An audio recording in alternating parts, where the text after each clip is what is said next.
This year's NFL Draft is in Green Bay. How cool is that going to be? A 3-day event, which begins Thursday, April 24th. We're going to have every pick once again on ESPN, along, of course, with our usual expert analysis, all available on the NFL Network. As always, ABC's coverage focuses on the prospect's journey to the draft. So, getting ahead of it, let's talk quarterbacks. Not a heavy quarterback draft in the first round. So, Tim, let's break down a few of them in this class, starting with Shedeur Sanders. What jumps out to you when you watch him?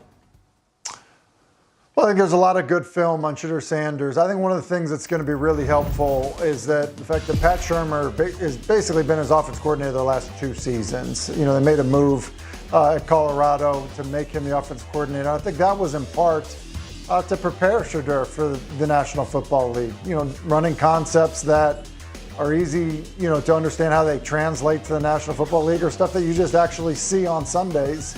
And I think that experience, that relationship, I think will mean a lot and be helpful to Shedeur in the draft process.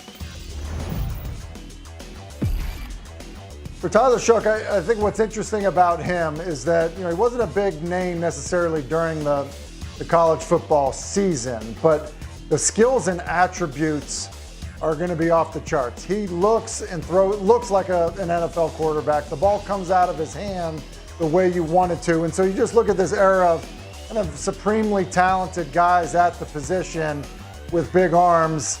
Tyler Shough, I think, fits that quite a bit, and people are going to fall in love with him. And then for Cam Ward, I think there's a lot that people are going to like about really everything about his story. His path, the grind, the ability to bet on yourself, you know, and play through the pressure to kind of get to the next level. Look, Incarnate Word has been putting up crazy numbers on offense for a long time.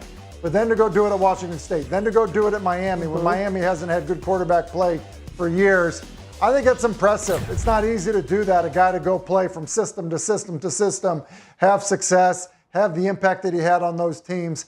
That's going to be very attractive to people when you just look at probably the best quarterback trait that you can have is you make people around you better. Like, that's probably the best thing in what you can say about Cam Ward, for sure. I love his vibe, right? He just seems like this really cool customer.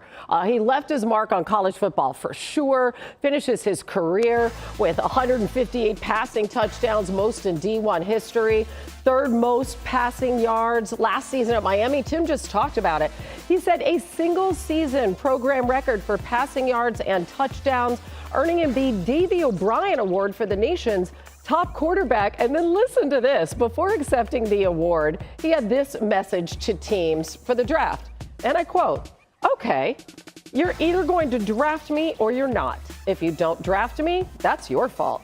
You got to remember you're the same team that's got to play me for the rest of my career, and I'll remember that." Close quote. I love it. Sam, he's already got a little chip on that shoulder. What are your thoughts when you hear it? Those comments don't really affect me because I think every player has that mentality. Oh, you're going to have to play me and have to see me. Right. So, I mean, I get it. That sounds like something that you say if you want to be picked higher. But of course, I mean, Ross St. Brown said the same thing and he proved it. Some guys say it and they prove it. Some guys don't. For me, I think the biggest issue with Cam Ward's game that may be hard to translate to the NFL is how much he moves around in the pocket. There's a level of confidence, which is positive. There's a level of, okay, you cannot make these plays against NFL pros. These are amazing Heisman-type plays. But in the NFL, it doesn't always work. We saw Caleb Williams make plays like these in college, then got to the NFL and got sacked 68 times. And so one area of improvement for Cam Ward is just to understand that you're not going against Georgia Tech. You're not going against Syracuse. You're going against Myles Garrett, Micah Parsons, TJ Watt. These are freak athletes as well. So that's something he has to be alert of if he wants to take his game to the next level. Right. And Tim, Cam Ward worked primarily out of the gun in college. Is that lack of experience under center something that should be a concern for a team? I mean, you mentioned Caleb Williams, like the team that needs to have a starter right away.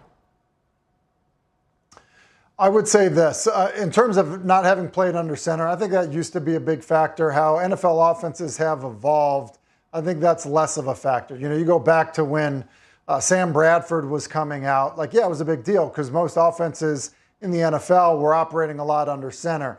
It just hasn't, you know, been the case in terms of recent offenses. So that I don't think is an issue. You know, what Sam says is an issue, and it was an issue for Caleb Williams as well. You do have to play in structure, no matter how good you are at creating.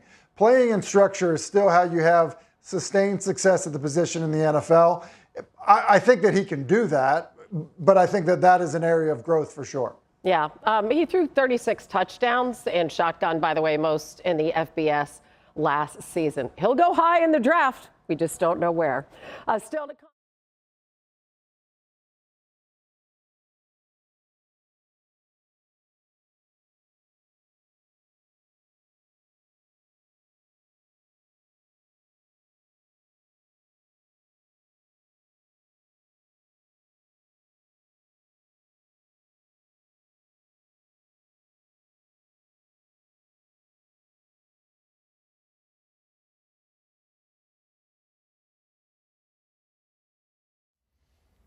How's it going, everybody? Villa Sports Network here. Just want to thank you guys for your support on the channel. Thank you guys for watching the video. Hope y'all enjoyed it.